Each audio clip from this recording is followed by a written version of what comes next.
Hola, buenas noches, bienvenidos al programa. Yo soy Jaime Bailey, hoy es lunes 22 de enero, estamos saliendo en vivo y en directo, y este es un nuevo horario.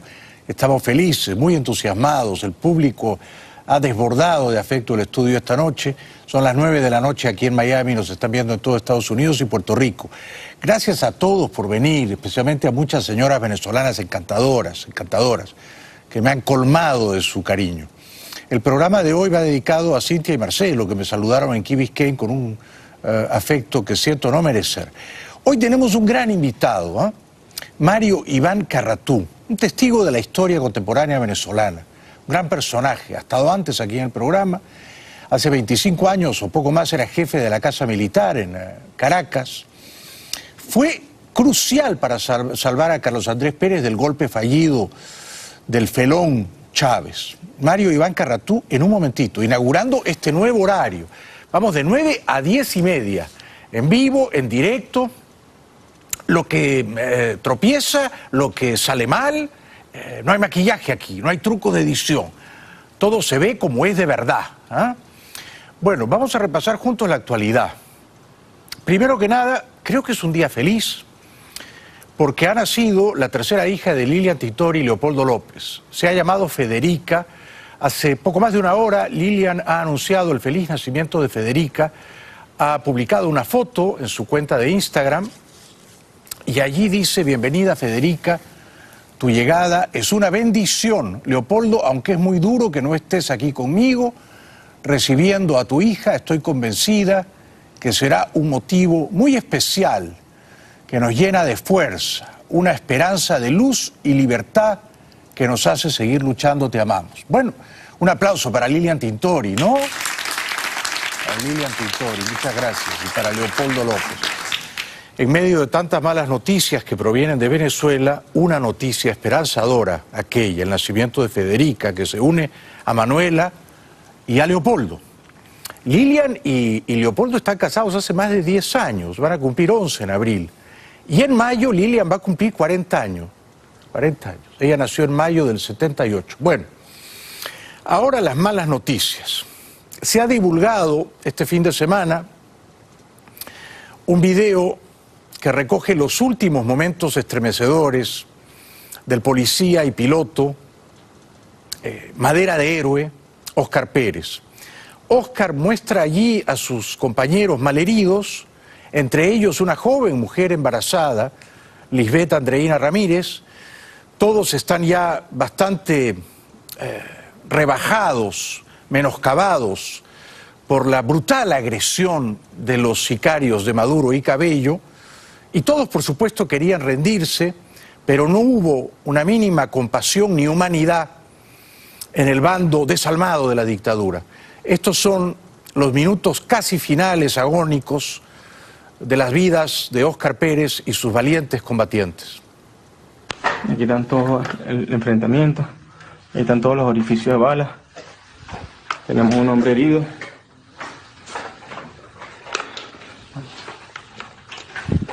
Están situados ahí, ya estamos negociando con la gente. Hay civiles dentro de la instalación. Hay civiles dentro de la instalación. Está la esposa de Lugo. ¿Estás herida? ¿Estás bien? No, estoy bien. ¿Estás bien? Hablando con los familiares. Bien. Estamos rodeados, hay francotiradores por la parte de afuera. Yacían inermes, indefensos, desarmados, no disparaban, querían rendirse, pero la dictadura los asesinó a sangre fría, sin compasión. Tendrán que pagar algún día por estos crímenes abyectos. Este fin de semana, tanto en la morgue de Bello Monte, es morgue de Bello Monte, ¿verdad?, como en el cementerio del Este, algunas personas comprensiblemente traumatizadas, familiares de quienes fueron ejecutados extrajudicialmente en el Junquito, estuvieron allí protestando. Entre las más valerosas siempre las mujeres, ¿no?, que increpaban a viva voz a los impávidos agentes uniformados de la dictadura. ¡Qué asco ese uniforme que llevas puesto! ¡Qué asco! ¡Asco! ¡Asco! No le respeto a ninguno de ustedes. Los veo en la calle y no siento respeto por ustedes. Ni un poquitico de respeto. Ese uniforme a mí me da náuseas. ¡Náuseas! Pero ganado por ustedes. Por ustedes. Cuando antes representaban respeto, uno los veía. Ahora no. Ahora ver la cara. Yo no voy a usar máscara, pero sí voy a protestar. Tremendo discurso vibrante, esas palabras dan voz a los que están silentes, ¿no? Hablan por nosotros, ¿no? Qué asco, qué repugnancia, ¿no? Frente a esos sujetos privados de un espíritu cívico, postrados de rodillas ante el dictador, sicarios y verdugos, ¿no?, de ese gobierno de entraña autoritaria. En las primeras horas de noche todavía, de la madrugada de ayer domingo 21 de enero, los agentes de la tiranía venezolana retiraron casi clandestinamente el cadáver de Óscar Pérez y lo condujeron entre gallos y medianoche, nunca mejor dicho, a un cementerio, para darle sepultura de una manera furtiva, casi a escondidas. Estas son las imágenes. Siempre hay alguien grabando en estos tiempos, ¿no? Eso es bueno. Siempre hay un testigo, un reportero, un ojo avisor que captura lo que la dictadura cree que va a poder escamotear, ¿no?, que va a poder ocultarnos. Luego, ayer temprano y en presencia de apenas 2 mujeres cercanas a Óscar Pérez, dieron sepultura atropelladamente al cuerpo sin vida de este heroico policía.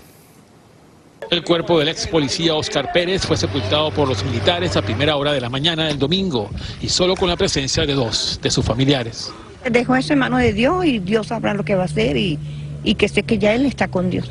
El gobierno controló todo el sepelio, decidió el sitio, impidió el ingreso de las personas y realizó el entierro casi clandestinamente. Y ellas pudieron pues igual verificar ya acá en la fosa o en la parcela donde está enterrado que efectivamente, y me confirma que efectivamente se trata de Óscar Alberto Pérez, la persona pues que está enterrada ahí.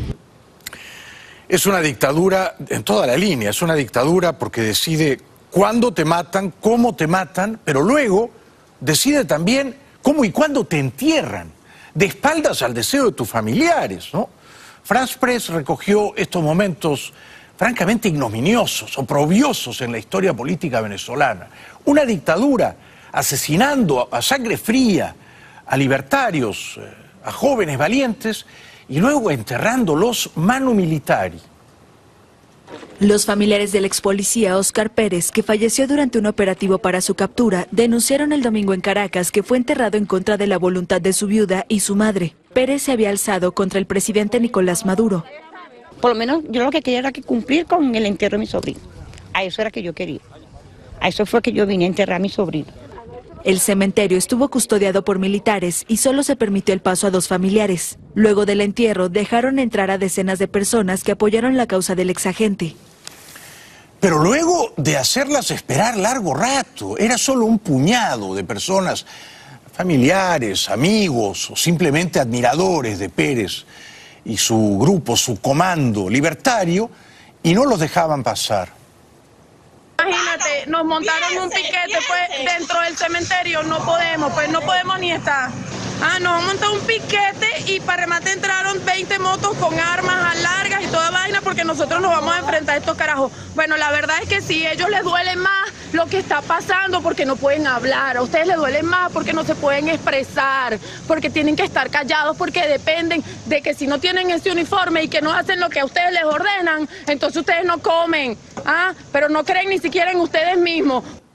Es una imagen conmovedora, ¿no? Los que tienen la fuerza, el poder, se quedan calladitos, ¿no? Saben que algo están haciendo mal, callan sus vergüenzas, ¿no? Ocultan sus miserias debajo de ese uniforme y esos cascos, ¿no? Y una mujer sola, indefensa, inerme, da voz al pueblo, ¿no? Llegaban decenas de uniformados, decenas de agentes militares, policiales en moto a un cementerio. La gente irónicamente los aplaudía. No, mira, bravo, bravo. ¡Bravo! ¡Bravo! ¡Somos un peligro! ¡Vamos a arremeter contra la familia! ¡Hoy tumbamos al gobierno! ¡Bien bonito, pues! ¡Láncenos bombas también! ¡Bombas de ¿Por qué tanto miedo? ¿Qué quieren reprimir? ¿Qué esconden? ¿Por qué si es un entierro express? ¿Ah? A toda prisa, de espaldas a los deseos de la familia, ¿por qué tienen que llevar allí un pelotón de matones uniformados de la dictadura? Otras imágenes de familiares pasando el desaire cotidiano, la humillación inevitable de vivir en Venezuela estos días.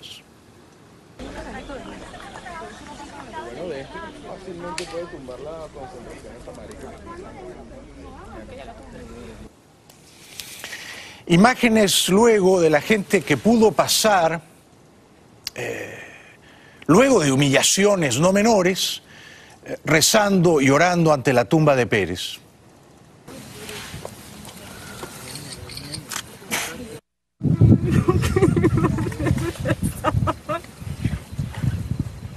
Él me dijo que iba a regresar, que iba a pasar rápido.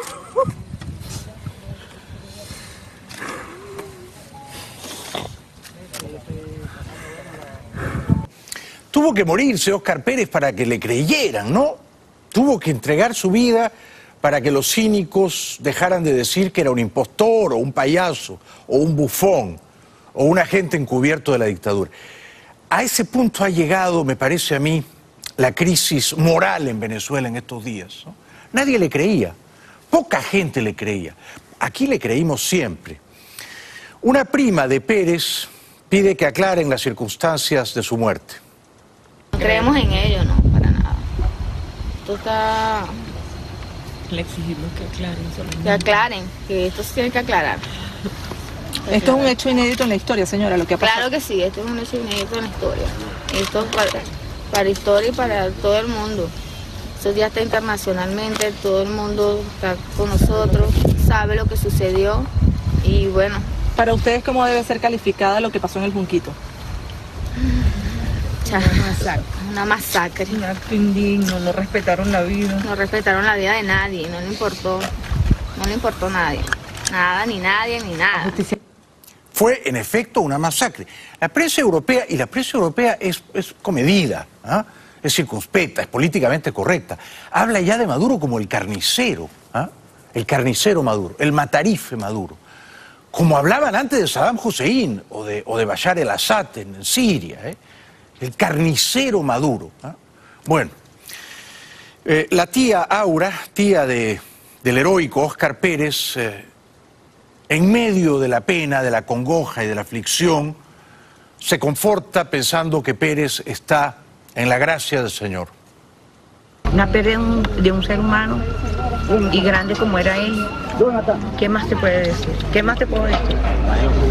Algo lamentable, pero bueno. Solamente dejo eso en manos de Dios y Dios sabrá lo que va a hacer y que sé que ya Él está con Dios. Eso es lo importante. Sí, y eso es lo importante. ¿Van a luchar por la justicia? Claro. Bueno, eso en verdad... La justicia divina. Y yo soy una persona de 65 años, ya mi estado de salud, yo soy una persona enferma. ¿Y qué voy a hacer yo? Enferma y con pocos recursos económicos. Pues yo vivo en el estado Lara, yo no soy de aquí. Y bueno, ¿qué más te puedo decir? Flores y banderas y llantos en la tumba de un patriota cabal. Comienzan a llegar sociedad civil al lugar en donde ya enterraron los restos de Óscar Pérez en el cementerio del Este. Algunos de los muchachos que a mediados del año pasado salieron a las calles tratando de recuperar las libertades secuestradas estaban ayer por la mañana en el cementerio despidiéndose de Pérez y vivando su memoria.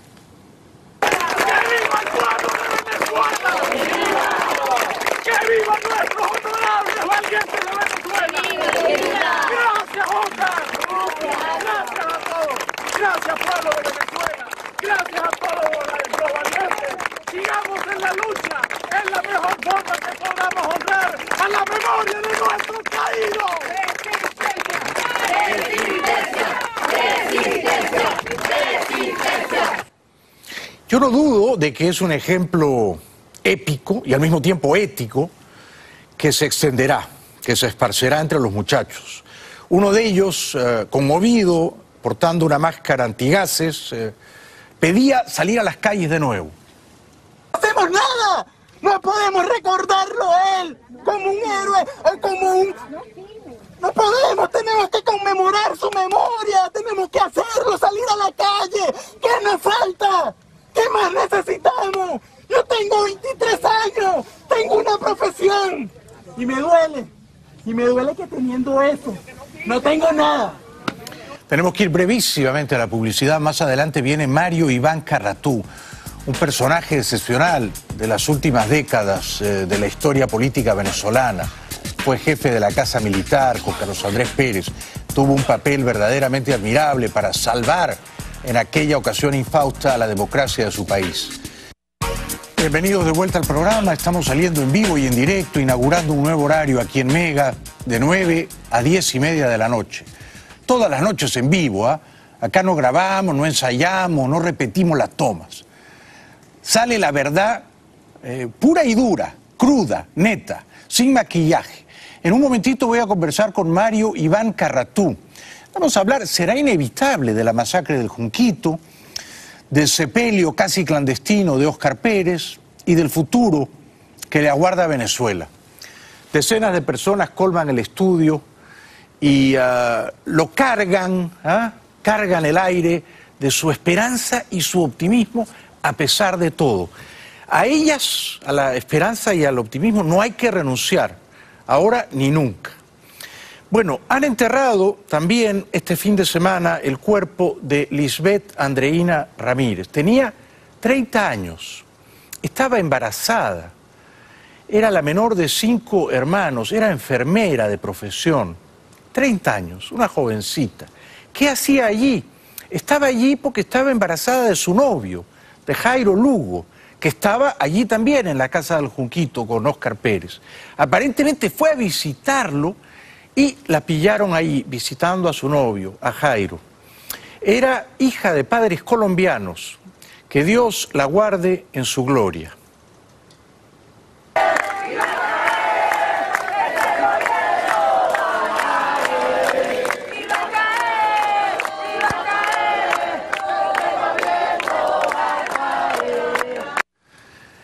Así se expresaba la gente. Iba a caer, este gobierno va a caer en el sepelio de Lisbeth Andreina Ramírez, 30 años embarazada. Su hermana Lady y su madre, por supuesto, estaban traspasadas por el dolor y no encontraban palabras, no encontraban un hilo de voz para sobreponerse a la tragedia. Que despierte, mamita, que se den de cuenta lo malos que son. Son muy malos, malos.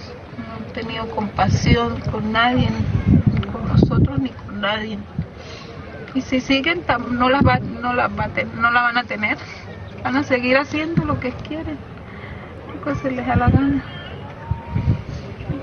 Que la gente despierte, que no se dejen comprar por un bono, porquería que no sirve para nada. La gente se contenta porque les llega 500 bolívares y eso no sirve para nada. De nuevo es una mujer herida, hablando por todos nosotros, ¿no? Atreviéndose a decir lo que los hombres uniformados en Venezuela callan de modo vergonzoso, ¿no? Es un espectáculo que a mí no deja de estremecerme. A José Alejandro Díaz Pimentel, otro miembro del comando de Pérez, apenas 30 años también, lo liquidaron. ¿Qué amenaza podía representar esta enfermera de 30 años embarazada a Maduro y Cabello? ¿Qué peligro podía representar a esa dictadura? Armada hasta los dientes. O este muchacho, Díaz Pimentel, sus hijos lo lloran desconsolados, de rodillas ante la tumba de su padre. Esto ocurrió también ayer domingo.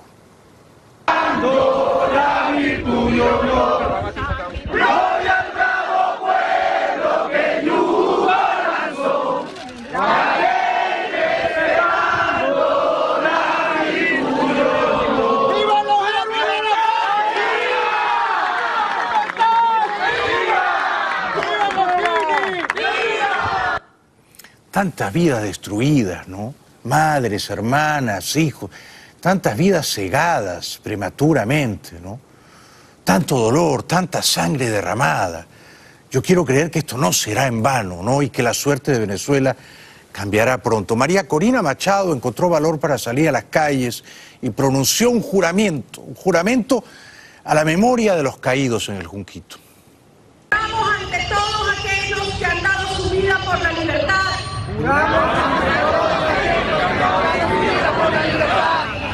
Que continuaremos ese camino hasta volver a ver nuestro país libre y próspero. Que continuaremos ese camino hasta volver a ver nuestro país libre y próspero.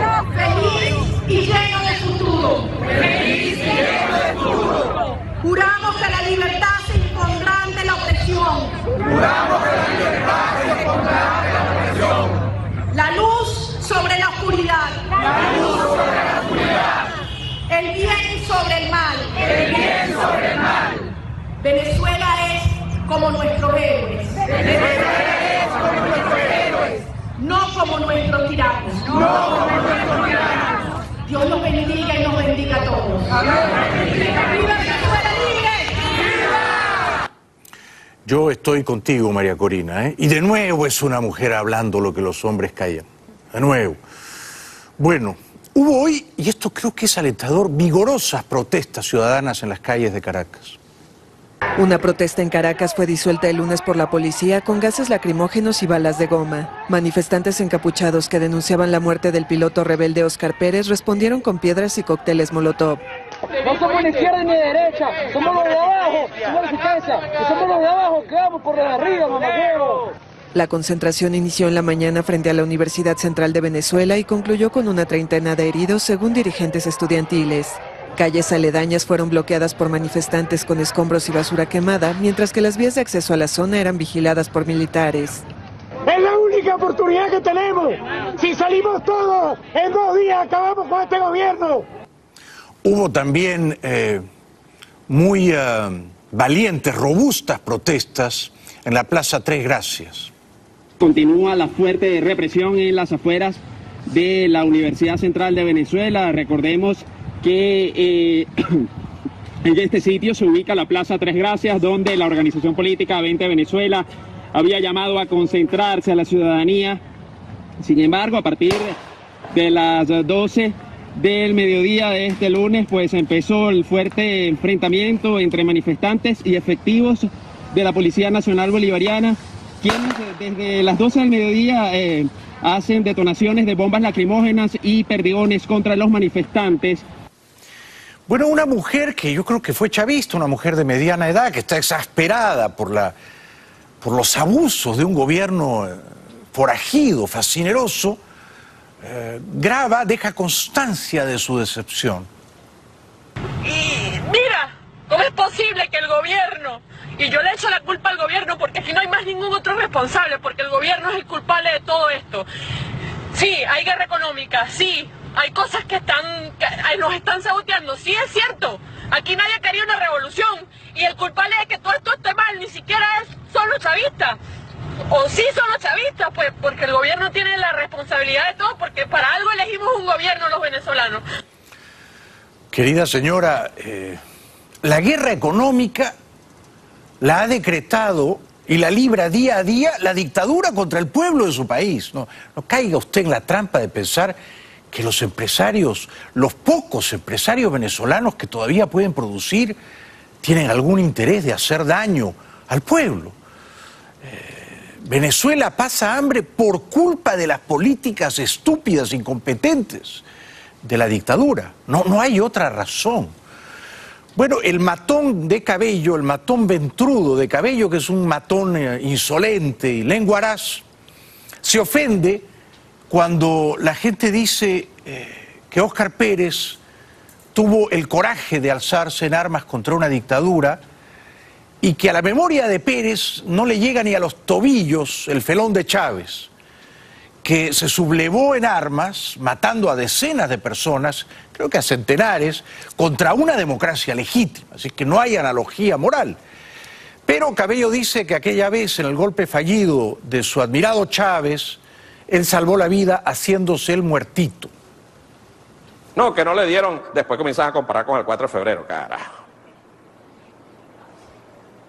Que a usted le dieron el derecho de la defensa, sí. Mi carro tuvo 16 impactos de bala. Me dieron el derecho a la defensa porque me hice el muerto. Esa es la verdad. Yo me tiré en mi carro y me hice el muerto.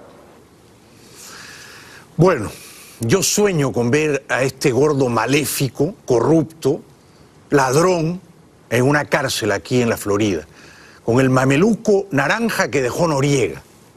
Ojalá se nos cumpla ese deseo, ¿no?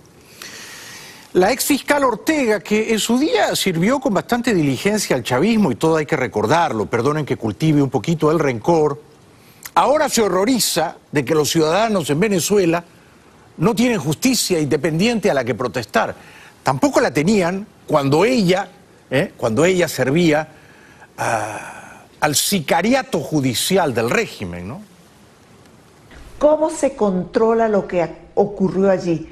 No es posible controlarlo. ¿Ante qué organismo tú acudes para denunciar cualquier irregularidad que haya ocurrido en ese procedimiento? No hay organismo, porque el que usurpa el cargo de fiscal general de la República ha hecho mutis, no se ha pronunciado, es decir, él no sabe, él no ha advertido lo que está pasando en el país, él no se ha enterado que se violaron los derechos humanos y que ha ocurrido una ejecución de 8 personas, una mujer embarazada y probablemente niños.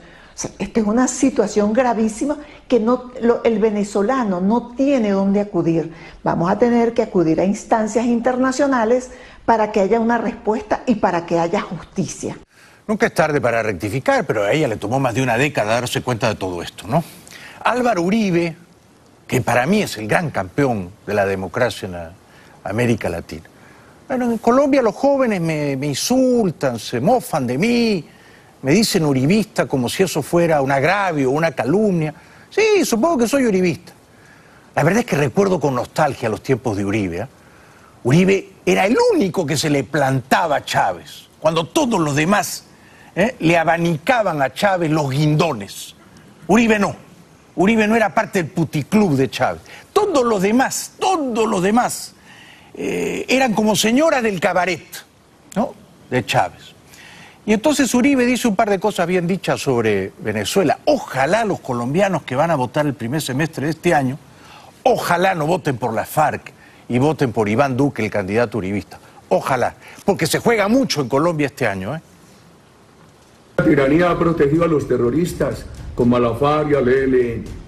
Esta tiranía ha convertido a Venezuela en una plataforma de exportación de narcotráfico en asocio del grupo terrorista FARC. Han estado vinculadas a los negocios criminales. El prontuario internacional es completo. Sin embargo, no se les ha llevado a la cárcel. ¿Hasta cuándo va a permitir la comunidad internacional que esta masacre siga ocurriendo en Venezuela? Es hora de remover la tiranía. Ojalá gane el uribismo, no en las presidenciales, primero en las parlamentarias, luego las presidenciales de este año. Bueno, un poco para ir terminando este noticiero salpicado de opinión. Ustedes saben que este programa no es objetivo. Si ustedes quieren ver periodismo objetivo, han llegado al lugar equivocado. Acá hacemos periodismo subjetivo, apasionado y atrabiliario, y con opinión. Yo no callo ni escondo mi opinión. Este sujeto dicen que es médico, psiquiatra o psicólogo. Yo lo tengo como un gallinazo sin plumas. Gallinazo sin plumas. Sobrevuela, ¿no? Con aire de gallinazo, de buitre, los cadáveres, las tripas, las entrañas que va dejando el chavismo en las calles. Se nutre de ellas y, por supuesto, engorda sus cuentas bancarias en el extranjero. Jorge Rodríguez, JR, está molesto porque la Unión Europea ha aplicado algunas sanciones tibias a la dictadura venezolana. Tan pronto como el sábado 13 de enero, a punto de firmar el acuerdo, pues recibimos por parte de la delegación de la derecha que resultaba imposible firmar en ese momento. Utilizaron una serie de argumentos completamente descabellados y lo que realmente entendimos es que las presiones provenientes de Marco Rubio, de la congresista llamada alias La Loba de los Estados Unidos de Norteamérica y directamente de la administración de Donald Trump. Tanto llegaron las presiones que el procónsul de la administración Trump, el subsecretario para Asuntos Latinoamericanos, señor Thomas Channon, se fue a España a ordenarle a Mariano Rajoy, que funge como cabeza de playa de las acciones agresivas contra Venezuela de la administración de Donald Trump en la Unión Europea, a ordenarle que se perpetraran sanciones contra Venezuela. Qué sujeto maléfico este, ¿no? Qué aire gris, conspirativo, deplorable el de Jorge Rodríguez. Estoy seguro de que si el Papa le echara agua bendita, el cuerpo de Rodríguez se disuelve. Habría que hacerle un exorcismo a este sujeto. Para terminar, Lorenzo Mendoza. Bueno, la oposición democrática venezolana, la verdad es que está huérfana de liderazgo moral, ¿no? Me parece a mí que mucha gente está desencantada de los líderes de siempre y busca, comprensiblemente, a alguien que tenga el espíritu y las manos limpias, ¿no? Y que tenga la cabeza bien amoblada. Yo puedo entender que mucha gente cifre sus ilusiones en Lorenzo Mendoza. Yo no lo conozco a Lorenzo, pero lo respeto, lo aprecio, lo admiro. Sin embargo, en esta entrevista que concedió en Globovisión, me dolió, y no lo voy a pasar por alto, que se refiriera en términos tan excesivamente respetuosos a un dictador sanguinario como Maduro. ¿Qué le diría al presidente Nicolás Maduro? Primero lo llamaría presidente como siempre lo he llamado, porque lo respeto la silla presidencial que representa, es el presidente de todos los venezolanos, es mi presidente también, y lo primero que atienda lo económico. Dejemos de alguna manera de lado lo político, atienda lo económico. Usted tiene esa gran responsabilidad y estamos todos aquí para contribuir con la verdad, con propuestas concretas y buscar soluciones para el país. Si todos somos convocados y por primera vez abrace al sector privado, que es parte, digamos, de las soluciones del país. Eso es lo que le diría. Yo en esta reflexión, con todo respeto, Lorenzo, no puedo acompañarte, porque un dictador y un dictador cruel que se ensaña con su pueblo, que mata a la gente inocente, que hace que corra sangre día y noche, no merece respeto, merece repudio. No ocupa la silla presidencial porque el pueblo limpiamente lo ha elegido. La usurpa, la secuestra, se sienta en ella burlando la voluntad del pueblo, torciendo la voluntad del pueblo, haciendo un fraude tras otro. Entonces, no es un jefe de Estado respetable, es un déspota, es un tirano, es un enemigo de la libertad. Y estas cosas uno tiene que elegir a qué lado de la historia está. Uno no puede estar con la libertad y al mismo tiempo diciendo, yo a mi presidente lo respeto. Son valores morales contradictorios. Gracias. Porque es que, gracias, si los líderes, y él es un líder empresarial, moral, político venezolano, se confunden, o no se confunden, pero pactan, hacen concesiones, se rebajan y se arrodillan, ¿qué le queda a la ciudadanía? Entonces Lorenzo tendría que hablar más claro. Luego de expresar para mí su excesivo respeto a Maduro, pide que lo dejen trabajar. Ya está bueno, está satanizando al sector privado que no tiene ninguna responsabilidad en los hechos de lo que está ocurriendo en Venezuela, sino es todo lo contrario, somos parte de la solución. ¿Por qué no hablar, digamos, de un modelo distinto que tenga que ver con eso? Ya son 13 años de controles. ¿Tú haces guerra económica? Ninguna, vale, ninguna, todo lo contrario. Todo lo contrario. Yo lo que soy es parte de la solución y trabajo muy duro para llevarle soluciones a los venezolanos. Y ¿existe guerra económica, tú crees? Gente, no existe nada parecido a esa palabra. Utilizar términos que tengan que lo que tenemos es una economía enferma, una economía en crisis, una economía que realmente no ha sido atendida ni le ha dolido lamentablemente a las autoridades para llevar adelante un proceso de sinceración de lo que está ocurriendo. Es que, Lorenzo, estamos contigo, ¿ah?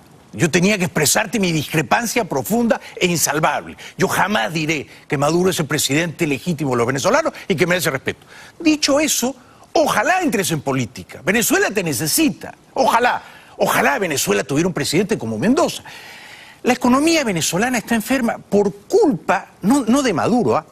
No de Maduro, de Chávez en primer lugar. Ese modelo, controles de precios, controles de cambios, espantar a la inversión extranjera, estatizarlo todo, ha fracasado en todas partes del mundo. ¿Por qué iba a tener éxito en Venezuela? Venezuela es la inflación, la hiperinflación más alta del mundo, más que Zimbabue. Y por supuesto, la corrupción más desenfrenada, yo creo que en los últimos 80 o 100 años de la humanidad. Porque hay que ver lo que han robado en Venezuela y Lorenzo lo sabe. Tenemos que ir a la publicidad y luego Mario Iván Carratú, un gran testimonio de un venezolano excepcional. 2 minutos, no nos dejen solos. Va a estar Mario Iván Carratú comentando la actualidad venezolana con nosotros. Ya volvemos. Bienvenidos de vuelta, estamos saliendo en vivo y en directo, son las 9:41 de la noche aquí en Miami. Vamos ahora de 9 a 10:30. Y ha venido Mario Iván Carratú, un aplauso para él, por favor. Muchas gracias. Mario Iván estuvo con Carlos Andrés la noche del golpe fallido de Chávez, era jefe de la Casa Militar y fuiste uno de los que lo salvaron, ¿no, Mario Iván?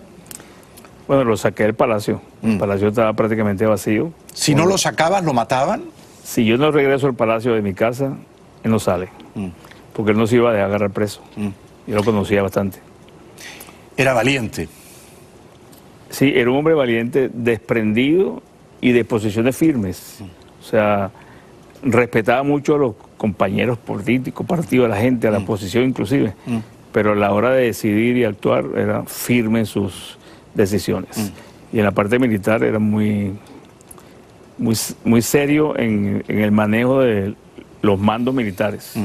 Bueno, otro valiente que era firme es el que han matado en el Junquito, ¿no? Óscar Pérez. Tú, con la vasta experiencia militar que tienes, cuando Pérez secuestró el helicóptero, sobrevoló el Tribunal Supremo, el Ministerio del Interior, luego cuando capturó el cuartel en Los Teques, ¿tú le creías o sospechabas, recelabas de él? Yo había hablado con él mucho antes. ¿Cuánto es mucho antes? Sobrevolar el área de Caracas, unos 4 meses antes. No solamente con él, con una serie de oficiales jóvenes y medios que están orbitando en tierra, pero en Caracas y en otra parte del país, buscando una rendija donde producir un efecto determinante en el gobierno. No para tumbarlo, porque es imposible tumbarlo con una operación comando, pero para hacer despertar a los oficiales jóvenes que están prácticamente convencidos de que hay que salir del gobierno. ¿De qué manera hablaste con Óscar Pérez? ¿Telefónicamente o...? Vía telefónica, porque andaban buscando integrarse de varios grupos, estaban medio divididos entre algunas figuras militares que estaban en el exilio o en la clandestinidad. ¿Esto fue a principios del año pasado, 2017? Antes de 2017. Finales de 2016. Sí. ¿Le diste algún consejo, alguna recomendación? Claro. El principal problema que yo encontré es que, como uno es marino, cuando tú le hablas a los oficiales del ejército, ellos creen que uno no conoce el campo de la guerra o el empleo militar que nosotros... Desconfían un poquito. No es que desconfían, sino que subestiman. Este es un marino, este es un civil, este es muy militar, que digamos, porque así nos tratan, nos tratamos. Pero yo le dije a él, y a los otros también, cuídense porque no pueden cometer errores. Un error les puede costar la vida. ¿Y qué error cometió Óscar Pérez, en tu opinión? Varios. ¿Cuáles? Primero, el excesiva exposición pública. Concedía demasiadas entrevistas. Tú puedes ser valiente, yo no quiero criticarlo porque es un hombre fallecido, que le reconozco su valentía y su carisma, porque inclusive a mí me impresionó cuando lo vi transmitiendo por las redes sociales, y después lo vi ensangretado, y después lo vi hablando, explicando crudamente que los iban a matar, y después, lamentablemente, el hecho final, que aparece destruido en el piso y rematado en esa casa. Además, con el armamento que los atacaron, esos sistemas de penetración de corazas antitanques son los que utilizan la mayoría de los guerrilleros del Medio Oriente, la mayoría, y también la FARC en Colombia. Y Chávez los compró por un negocio con los rusos, con los fabricantes de esas armas. Y yo nunca imaginé que iba a ser utilizado ese tipo de armas contra establecimientos civiles, casas, etcétera, etcétera. Una carnicería. Ese es un proyectil, me disculpa que le explique esto, penetra, después que penetra, explota adentro, y cuando explota, desmembra a todo el mundo. En los primeros disparos yo sabía que estaban muertos o muy gravemente heridos. Muy gravemente heridos. Entonces eso me impactó muchísimo, me despertó una admiración muy particular, que aunque soy un militar viejo en el sentido que recorrí toda la carrera militar, también soy mayor, tampoco soy muy joven, entonces, un muchacho joven con esa voluntad, y lo peor de todo para mí es el desprestigio que del sector político expresaron hacia él. ¿Del sector político de la oposición? Sí, señor. Sí. Y también con el capitán Caguaripano, porque también hablé con Caguaripano varias veces. Y cuando yo escucho que dice que son unos loquitos, que son unos aventureros, que son una cantidad de cosas... Sí, lo subestimaban. Significa el desprecio, el desprecio que tienen, no por ellos, el desprecio que tienen por la libertad, por lo que se puede lograr con un grupo que pueda levantar a la emoción de los militares, que es importante, y que la sociedad lo acompañe. ¿Qué otros errores cometió Pérez que le costaron la vida? ¿Cómo lo ubicaron? El sistema de inteligencia nacional no es muy eficiente, aunque dicen que el GEDO cubano es eficiente y una cantidad de cosas. No es tan inteligente el sistema de inteligencia. No. Son las normas que ellos cumplen de inteligencia, pero que nosotros se las facilitamos porque hablamos demasiado, comunicamos demasiado, la prensa pregunta mucho, los hombres que participan en las operaciones o que están participando no tienen la experiencia de hacer cuánto y cómo van a decir las cosas. ¿Tú crees que y después una foto detrás de un anuncio de una carretera, detrás de una mata, en una puerta de una casa, en una carretera vecinal, o sea, una carretera secundaria? Los organismos de inteligencia saben seguir eso. La entrevista que él concedió a Del Rincón, a Fernando Del Rincón de CNN en español, ¿fue un error? Total y absolutamente. ¿Tú crees que lo ubicaron debido a eso? No fue solamente debido a eso. El tubazo periodístico es importante para información en la colectividad, pero cuando tú vas a dar el tubazo y vas a develar una acción en progreso, y eso es muy criticable y no es aceptable desde el punto de vista militar o de las operaciones que te llevan a cabo. Cuando ocurre una situación de secuestro, generalmente las fuerzas policiales intervienen. Hay que nombrar un vocero, que es el que se comunica con la prensa. Hay que coordinar la prensa retirado del sitio, porque cuando tú estás transmitiendo, los que están adentro están viendo lo que tú estás transmitiendo y saben lo que está ocurriendo alrededor. Entonces hay que negarle esa información, entre otras cosas. ¿Tú en sus zapatos no hubieras dado ninguna entrevista? No. Yo a los dos, a él y a Caguaripano, le dije, no se reúnan con políticos, no hablen por los medios, eviten hablar por teléfono. Porque cada vez que tú emites una onda electromagnética o una señal de teléfono, hay un aparato que te captura. Y si no fue por la entrevista a CNN, ¿por qué crees que lo ubicaron? Agarraron a una señora y a la hija el día viernes, porque estaban interceptando las llamadas telefónicas. Y como ellos se comunican mucho para pedir apoyo, el transporte, el carro, la comida, etcétera, agarraron a una señora y a la hija. Yo estoy seguro que a esa señora la torturaron y a la hija también. Y al quitarle el teléfono, consiguen todos los teléfonos que están en el registro. Van a la operadora telefónica, Movistar, Telcel, la que esté operando, le piden la lista de todos esos teléfonos y la operadora le entrega directamente todo lo que tengan. Claro, cuando tú sales en Skype y estás grabando un programa, así sea diferido o los días anteriores, tú estás en el aire. Sí. Y todo eso en Venezuela pasa por la CanTV. Y la CanTV tiene el sistema de registro para identificar todas, inclusive las voces, las palabras clave. Tú no puedes simular una conversación porque inmediatamente saben que tú estás simulando. Además, irónicamente, la entrevista fue áspera porque el periodista lo trató con bastante agresividad. A mí me resultó pesado la forma como lo entrevistó. ¿Por qué? Y en general, ¿por qué desconfiaban de él? Bueno, yo te voy a decir lo siguiente, pecando de ligero a lo mejor, o de irrespetuoso. Todos los canales grandes de televisión tienen una fijación con líderes políticos venezolanos de cierto nivel. Porque lógicamente lo están respetando y esperan que puedan llegar al poder.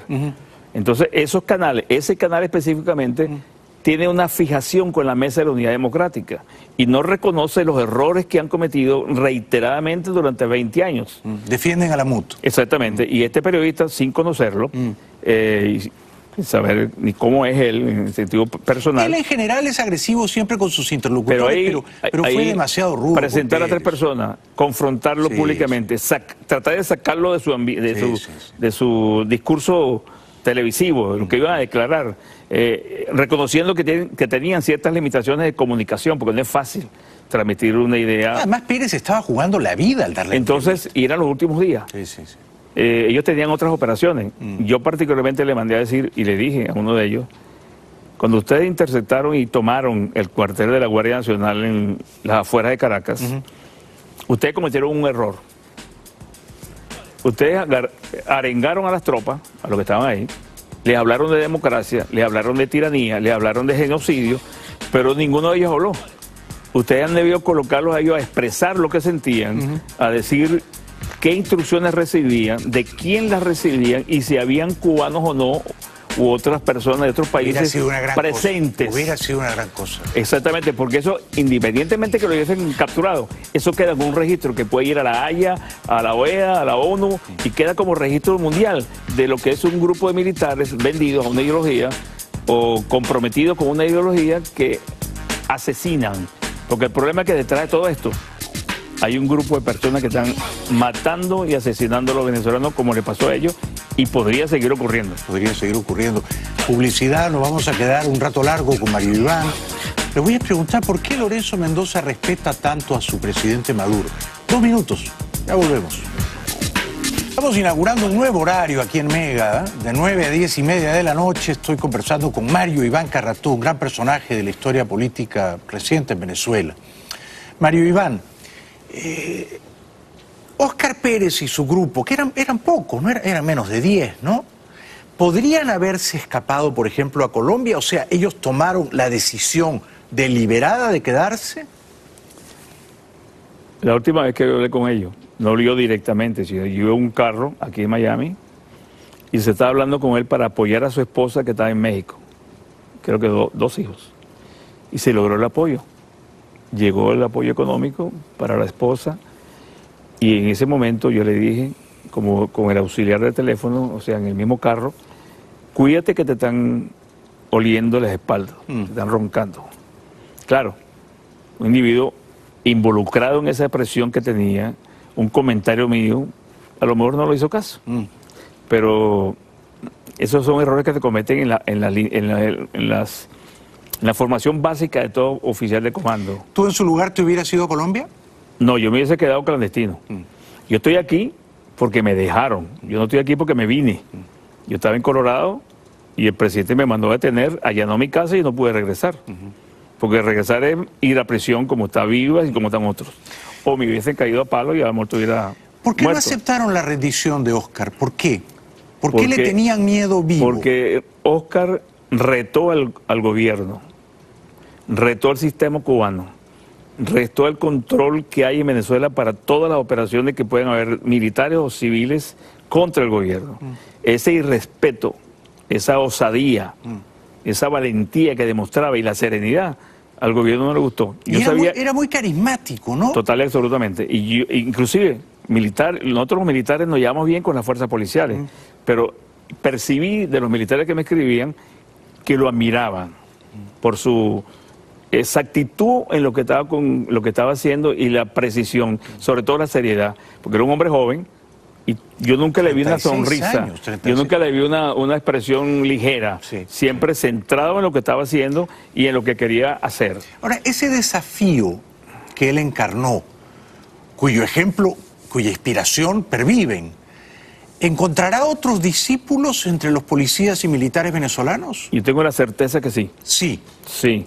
El problema es que el asunto es que nosotros, los ciudadanos opositores, no reconocemos las acciones de valentía que hacen algunas personas. A mí me sorprende lo que pasó con él y con Caguaripano. ¿Por qué la gente no les creía? ¿Por qué se reían de ellos? Porque hay mucho cinismo, ¿no? Nadie cree en nadie. Yo creo que hay un cinismo que irradia de la Mesa de la Unidad, y por eso es que yo con la Mesa de la Unidad nunca tuve una cercanía real y concreta, siempre de lado, y no creí muchas cosas que hacían cuando estaba en Venezuela.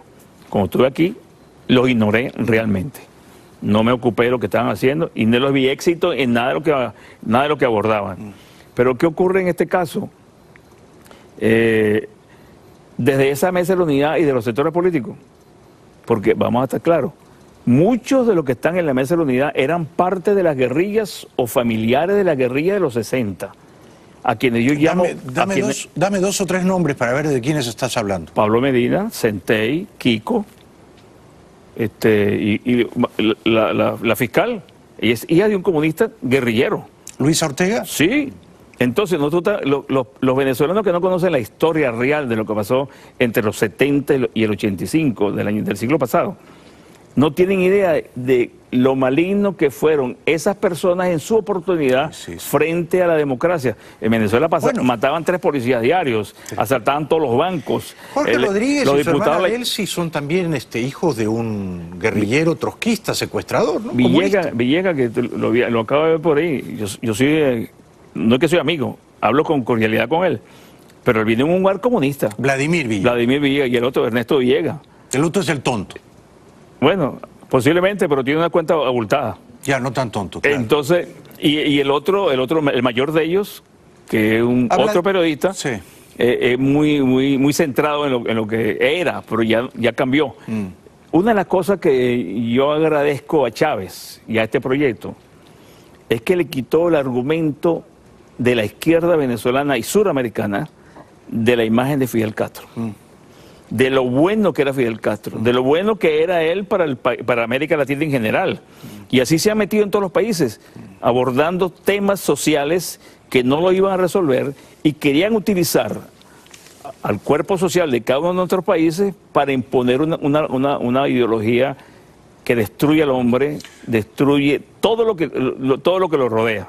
Nada queda parado, nada queda servible, todo es inservible para ellos. Sí. Bueno, de esa destrucción sistemática de las libertades, de la calidad de vida, de eso se aferra la dictadura para sobrevivir, ¿no? Ahora, Maduro quiere hacerse reelegir este año, ¿lo logrará? Yo creo que Maduro sale del poder. ¿Este año? No se puede decir este año porque, claro, no tengo los argumentos para adivinar. Pero yo lo vaticiné el año pasado y me equivoqué. Y me duele. El año pasado, cuando yo vine aquí a tu programa, yo te dije que había algo en puerta. Sí. Bueno, se cayó por las imprudencias. Pero eso todavía está... pero había una rebelión militar en ciernes, ¿no? Sí, y muy articulada. ¿A qué te refieres con imprudencias? ¿A qué te refieres cuando dices se cayó por las imprudencias? Por las imprudencias de las mismas personas que los militares se abrieron al campo político a buscar el consenso de los partidos. El campo político era la MUT y la MUT les dijo no. No, filtraron información y pasaron información al gobierno. Porque como ellos se sentían excluidos de esa posible solución, entonces lo que le quedaba era acusar. Y acusaron y destruyeron todo. ¿Tú me estás diciendo que, por ejemplo, Enrique Capriles frustró ese alzamiento militar? Yo no te puedo decir darle el nombre porque no sé si fue él. Pero la mayoría de ellos, y todavía, cuando tú hablas de intervención americana, con la propuesta de Trump, ellos se niegan y califican de traidores a las personas que apoyan. Por ahí un doctor venezolano muy calificado en Washington, Ricardo Hausmann, y lo han atacado viralmente, porque él dijo, porque él está viendo que no hay solución democrática, lo leí, no hay solución pacífica, y entonces él se le ocurre, y creo que con mucha base, decir eso. Bueno, lo atacaron. Sí, lo llaman traidor. Pero él, con toda razón, es un artículo muy lúcido, dice que en la Venezuela de hoy hay circunstancias parecidas y peores a la de Panamá con Noriega. Es una narcodictadura y una dictadura genocida. ¿Por qué no? Déjame decirte esta cosita. Hay un punto que yo nunca he logrado entender. Yo estuve en la Casa Militar 2 años y medio y fui con el presidente Pérez a todos los países del mundo que él fue. Europa. Fuimos a 7, 8 países, a toda América. Y lo que a mí me sorprendía groseramente es que el establecimiento político de esos países, te hablo presidente, gobierno, embajadores, diplomáticos de otros países, apenas llegaba Fidel Castro, que iba siempre como invitado sin palabra, salían corriendo a adularle, a agarrarle las manos, a tomarse fotos con el tipo le regalaba tabaco, le regalaba cohiba, etcétera, abrazo para todo el mundo, y el tipo jocoso, simpático, agradable, y entonces pocos señores, y viejos y jóvenes, y decía, oye, ¿dónde estoy yo metido? Pero peor que eso, yo tuve que recibir a Fidel Castro 2 veces en Venezuela, en la isla de Ruchila, Y cuando yo lo veía descender del avión, a mí me parecía que yo estaba traicionando a los militares que combatieron la guerrilla en los 60. No al presidente Pérez, ni a los militares de ese momento, ni a mí tampoco. A esa gente que perdió la vida y los eliminaron físicamente, perdieron la carrera, porque muchos oficiales antiguerrilleros fueron sacados del servicio por temor del sector político. Pero Carlos Andrés Pérez, que era tu jefe, también lo recibía con muchos abrazos. Claro, y yo le preguntaba a él, ¿y por qué tenemos que recibir a Fidel Castro, presidente? Yo lo estoy convirtiendo en demócrata. Y una vez fui con él a Guadalajara, a la primera cumbre de presidentes, y en el lobby del hotel, viendo unos artículos esos de turismo y cosas esas que uno compra, específicamente unos animales marinos, escuché a García Márquez hablándole al embajador cubano en México. Y decía esto que voy a decir: no te preocupes, nosotros los pendejos vamos a dominar. Yo cuando escuché eso, yo estaba vestido civil, siempre vestía civil, él no sabía quién era yo. Entonces yo fui a hablar con el presidente. Primero me costó un pullero llegar a la habitación, a la suite del presidente. Con esas palabras habló. Así mismo. Entonces yo fui a hablar con el presidente porque me pareció una grosería. Sí, claro. Un premio Nobel, pero un grosero. A pesar de todo, a pesar de eso, yo tenía que mandar el avión a él, a Colombia, a buscarlo y llevarlo para donde fuera. Y pagarle todos los gastos de Venezuela a través de Miraflores, porque era la orden del presidente. A García Márquez todo lo que pida y todo lo que se le pueda dar. A mí me pareció una grosería, de paso, pero era orden del presidente, yo no le iba a cambiar. ¿Y qué te dijo Carlos Andrés? Pérez me dijo, ¿usted está seguro de lo que está diciendo? Claro que estoy seguro, presidente. Si te quiere me llame y se lo digo delante de ellos. No me dijo nada. Cuando veníamos en el avión de regreso, que era un avión pequeño, me dijo, ¿usted está seguro de lo que usted escuchó? Claro, presidente, lo vi. Lo escuché enfrente de él. Yo estaba en la misma vitrina. Entonces, lo que te quiero decir es que nosotros, y por eso es que yo, en una manera ofensiva, me refiero a los políticos venezolanos, que son viudos de Fidel y ahora viudos de Chávez. Porque cuando Chávez se alzó en armas e intentó tomar el Palacio de Miraflores, al día siguiente, cuando llegamos al Palacio, el presidente y yo, las personas que estaban ahí decían, ¿cómo es posible? Estos muchachos se equivocaron. Es una pequeña logia militar. Ahí está la logia. 20 años destruyendo el país de los venezolanos. Publicidad y regresamos con Carratú. Mario Iván Carratú, ya volvemos, no nos dejen solos. Amigos, de vuelta, estamos saliendo en un nuevo horario de 9 a 10 y media de la noche. Gracias a la gerencia del canal por confiar en nosotros. Y ha venido Mario Iván Carratú, un gran personaje venezolano, fue jefe de la Casa Militar con Carlos Andrés. Mario Iván, ¿por qué Lorenzo Mendoza dice que él respeta mucho a Maduro, que Maduro es el presidente incuestionable de los venezolanos? ¿Por qué se expresa con ese respeto de Maduro? Bueno, ¿Tú compartes eso? Yo me caracterizo por decir las cosas de frente y directamente, independientemente del costo. Para mí me parece una falsedad de lo que él está diciendo. ¿Por qué? Inaceptable desde todo punto de vista, porque él tiene influencia, lo que él dice, influencia a la población venezolana, que está ahorita, está en estos momentos desahuciada y sin orientación. Y hay un grupo de venezolanos que está viendo que él puede ser una persona o una opción. El venezolano promedio lo admira. Lo admira porque sabe que la Polar le llega al cerro, porque la harina pan llega aquí y es un hombre eficiente económicamente, empresarialmente hablando, y nadie puede decir nada de él. Es un hombre químicamente puro y dedicado a la producción. Es un Trump joven, bien peinado, que no tuitea. Pero es un ganador, sí, un hombre de éxito, tiene plata. Sí, pero el problema nuestro no es un hombre de plata ni que dirige una empresa privada.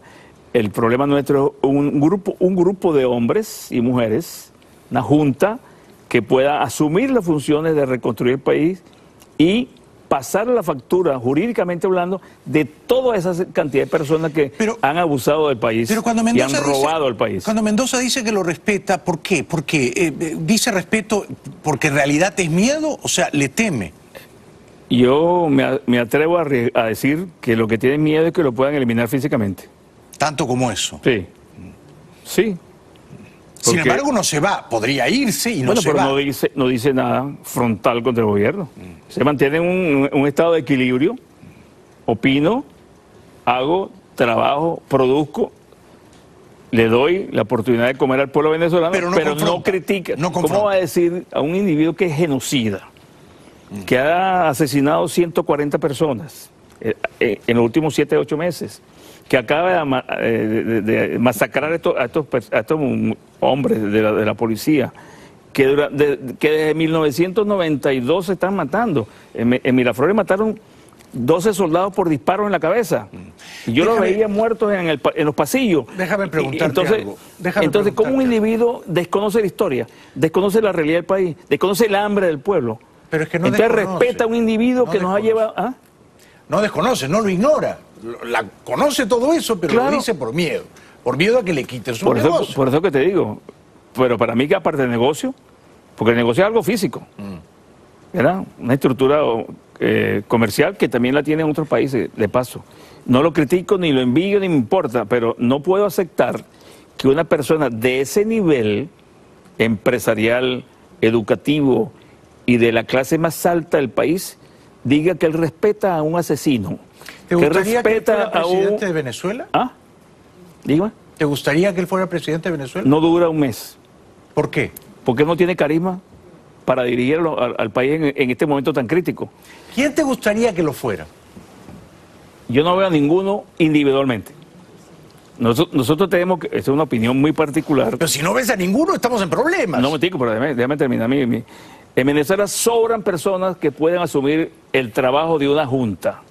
Un grupo de personas de credibilidad, profesionales, serios, conscientes de la gravedad que estamos transitando. Pero esa junta tiene que ser temporal, transitoria, convoca unas elecciones, el pueblo por fin elige libremente. Yo no lo veo así. Te voy a poner un ejemplo. ¿Cómo está constituida la Asamblea Nacional que fue desconocida? La mayoría de la oposición, pero individualmente, la mayoría es el PSV. Tiene más escaños que Primero Justicia, tiene más escaños que el Voluntad Popular, que los ADECO. Pero me estás confundiendo. Mira, me estás confundiendo. La política no se hace política sin partidos y sin líderes. Está bien. Entonces, tiene que haber un líder a tus ojos, uno, en Venezuela, en el exilio, no digo de la MUD, pero tiene que haber por lo menos uno que esté calificado. Está muy bien, pero per se, él solo, y ni cualquier persona sola podrá gobernar el país. ¿María Corina no? ¿María Corina no da la talla? Ella con un equipo. Yo quiero ver ese equipo. La política siempre es un equipo. Está muy bien, pero yo quiero... votaría por María Corina. No sé. Está bien. Por María Corina. Yo no digo que no, es que más... Dentro de los que están allá, ¿eh? Está bien, pero mi opinión, porque yo estuve en el centro del poder y me di cuenta cómo se gobierna en Venezuela. En Venezuela tú tienes que lidiar con los empresarios. Tienes que lidiar con los partidos de oposición, que en este caso es el PSV. Tienes que lidiar con los militares, que no existen y son una partida de bandidos. Tienes que lidiar con los sindicatos que no existen. Tienes que lidiar con los de PDVSA y las empresas básicas. Déjame preguntar. Okay, estás tú discursiando. Claro. No te vuelvas chavista. El problema... no te vuelvas chavista. El programa es tuyo. No, es nuestro, pero hay que conversar. Si Maduro lanza su candidatura, ¿qué crees que debe hacer la oposición democrática? ¿Lanzar un candidato? Claro que sí. Pero estamos hablando de una relación democrática que no existe. Pero hay que asumirla. ¿Lanzar un candidato a sabiendas de que te van a hacer fraude? ¿Entonces qué hace? No, eso te lo he preguntado yo a ti. Ok. Yo digo... ¿Tú quieres que yo te dé mi respuesta? No. Mi respuesta es la contraria a la que has dicho tú. Déjame la mía. Si Maduro se lanza como candidato, que yo no creo que se va a lanzar... Pero claro que se va a lanzar. Él lo van a ratificar. Hay una cosa que nadie ha hablado. Están preparando la constitución del Estado comunal. El Estado comunal que sale pronto, que es la constituyente que crearon para eso, ¿verdad? O sea, ¿tú no crees que va a haber presidenciales este año? No. Te equivocas. Sí las van a convocar y pronto. Bueno, posiblemente esté equivocado. Si eso ocurre, ¿qué debe hacer la oposición? Ir a votar al fraude otra vez, o no voy a votar. Y presentar un candidato. ¿A qué candidato presentarías tú? Pues es que yo no veo la solución nuestra de un candidato. Yo no veo la solución de esta vía electoral. Yo veo la solución nuestra que se arme no me refiero con armas, que se incorpore a la sociedad una lucha masiva de rechazo, un paro nacional completo en todo el país, bancos, transporte, todo el mundo. Pero me has dejado confundido y decepcionado, querido Mario Iván. Bueno. Porque primero me dices, la oposición tiene que presentar un candidato. Te pregunto qué candidato, me dices no sé. Y después me dices, la oposición tiene que ir a votar o no ir a votar. Bueno, no sé, porque yo no veo una persona que pueda asumir el liderazgo situacional que requiere el país en estos momentos. Yo sí veo, pero ese no es el problema. El problema es que si presentas candidatos, te hacen fraude y convalidas el fraude. Es que siempre han sido 25 eventos electorales y lo han convalidado. Bueno, será ocasión para no seguir haciendo el juego. Ok, ¿y qué haces entonces? No vas a votar, te plantas. ¿Y entonces? Bueno, y entonces por lo menos esa es una manera de repudiar al dictador. Esa es una manera de decirle, el pueblo no va a votar, el pueblo no cree en usted, no vamos a seguir bailando la musiquita que usted nos toca. Porque si se presenta Ramos Alub, Rosales, Henry Falcón y Leopoldo López y Maduro dice, yo gané, es que para mí la solución no es electoral. Yo estoy respondiendo porque tú me estás haciendo esa pregunta, pero para mí no hay solución electoral en Venezuela, no hay. Tiene que ser por la vía del enfrentamiento contra el gobierno. Y ese enfrentamiento implica un enfrentamiento armado. Indiscutiblemente que habrán armas. Indiscutiblemente. ¿Verdad? O un apoyo externo que nos ayude a salir de este problema. Por eso es que yo quiero cambiar de tema, si me permite. No, no te permito. Ok. Esa es la posición mía. Yo no creo en elecciones, no creo en el liderazgo actual en Venezuela. Tendrá que aparecer un grupo de personas que puedan asumir el control del país. ¿Dónde están? Hay que buscarlos, porque tienen miedo. Ha sido un placer conversar contigo, ha sido un placer coincidir en ocasiones y discrepar en otras. Está bien, eso es lo bueno de un país libre. Democracia, la diferencia fortalece. Pero quiero decir algo antes que dime. No, que esto no es que esta no es la televisión pública chavista, yo no soy Vladimir Villegas. ¿Ah? Bueno, pero yo quiero decir algo, si me permite. ¿Cuánto tiempo te va a tomar decir algo? 2 minutos. No, tú dices 2 minutos como si fuera... Tenemos que ir a la publicidad, ya regresamos. Bueno, para ir terminando, porque nos quedan apenas 2 minutos, a la bellísima Shakira la están persiguiendo en España los inspectores tributarios de Hacienda. La acusan de no pagar impuestos. Bueno, yo que vivo enamorado de Shakira desde tiempos inmemoriales voy a decir lo que pienso. Shakira no debe pagar impuestos en España ni en ningún país del mundo. Shakira nos ha hecho tan felices que nosotros debemos pagar sus impuestos. Todos los que hemos bailado y cantado y gozado su música, su arte eterno. Así que no, Shakira no debe pagar impuestos. Messi tampoco. Cristiano Ronaldo sí. Ya regresamos. No sé a ustedes, pero me ha quedado corto el programa. Me dijeron 1h30, ¿no? Ya no es 1 hora, 1h30. Te va a sobrar el tiempo, me ha quedado corto. Quería hablar más con Mario Iván. Tenía un montón de videos que compartir con usted. Vamos a ver si capturamos de 9 a 11. Estamos maliciando un golpe de Estado. Vamos a hacer una teletón toda la noche de 9 a 11. Mañana viene una gran periodista venezolana. Pocos saben tan bien lo que pasó en la masacre del Junquito como ella. Es una estrella de Univisión, Maye Primera. Ella sabe lo que pasó, exactamente cómo los ejecutaron extrajudicialmente. Los términos de la negociación fallida. No se pierdan ese testimonio, el de Maye Primera. Y la cantidad de gente, arriba de 600 personas armadas hasta los dientes, que liquidaron a Óscar Pérez y sus hombres. Recuerden, por favor, que ya estamos en nuevo horario, a las 9 de la noche. Antes, a esta hora, 10:28, yo estaba alistándome para salir al aire.